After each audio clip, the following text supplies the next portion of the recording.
எல்லோரும் நல்லா இருக்கீங்களா? இன்றைக்கி முருங்கைக்காய் சுண்டல் குழம்பு எப்படி பண்ணுறதுன்னு பார்க்கலாங்க. சாதாரண நம்ம காரக்குழம்பு மாதிரி தான்.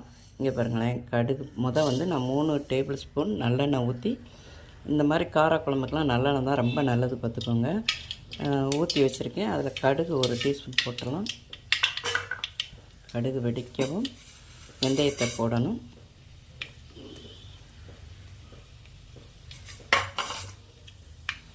கடுகு வெடிச்சிருச்சு. அடுத்து வெந்தயம், அது கொஞ்சம் பொரிஞ்ச உடனே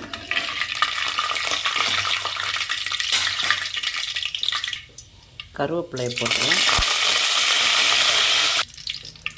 ஒரு 150 கிராம் சுண்டல் நான் நைட்டு ஊற வச்சு காலைல வேக வச்சு எடுத்துருக்கேன். அதுக்கு ஒரு 15க்கு மேலே சின்ன வெங்காயம் எவ்வளோ நாள் நம்ம போடலாங்க.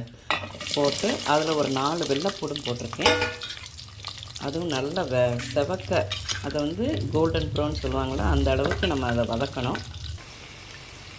தக்காளி முருங்கைக்காய் போட்டு நான் வதக்கிட்டேன். அது முருங்கைக்காய் தக்காளி போடுறப்ப காட்டலை, மறந்துட்டேன். சுண்டல் நல்லா வெந்துருச்சுங்க. ஒரு 150 கிராம் சுண்டல் நான் சொல்கிற அளவுக்கு பார்த்திங்கன்னா, ஒரு எலுமிச்சம்பழம் அளவு புளி தண்ணி. இந்த புளி தண்ணியை நம்ம கரைச்சி இதில் ஊற்றிடலாம்.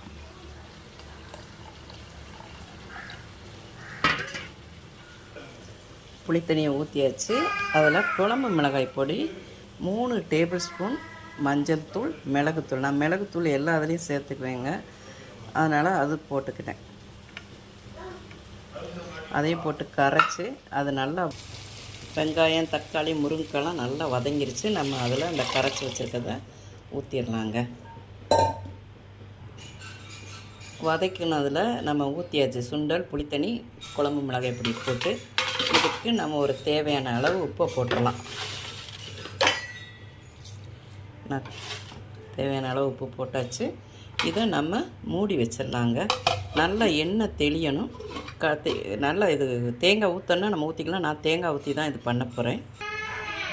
இந்த குழம்புக்கு தேங்காய் பார்த்திங்கன்னா ஒரு 1/4 மாதிரி, அதாவது இந்த அகலம், இந்த 4 விரல் அகலத்துக்கு ஒரு தேங்காய் கீத்து எடுத்து கட் பண்ணி போட்டிருக்கேன். அதில் ஒரு 3 சின்ன வெங்காயத்தையும் போட்டு அரைக்கணுங்க. 10 நிமிஷம் ஆச்சு. ஏன்னா இந்த காரக்குழம்புலாம் நம்ம நல்லா சிம்மில் கொதித்த பிறகு சிம்மில் வச்சோம்னா தான் அது ருசியே. இதில் இப்போ தேங்காய் அரைச்சி ஊற்றணும். இது தேங்காய் இல்லாமல் அப்படியே உபயோகப்படுத்தலாங்க. இந்த குழம்பு நல்லாயிருக்கும். எங்களுக்கு சவுத் சைடில் உள்ள எல்லாருக்குமே தேங்காய் எல்லா குழம்புலையும் சேர்ப்பாங்க. அப்படியே எங்களுக்கு பழக்கம் வந்துருச்சு. நான் அரைச்சதை இப்போ ஊற்றிடலாம். இது ஒரு 5 நிமிஷம் கொதிக்க விட்டு ஆஃப் பண்ணிடலாம்.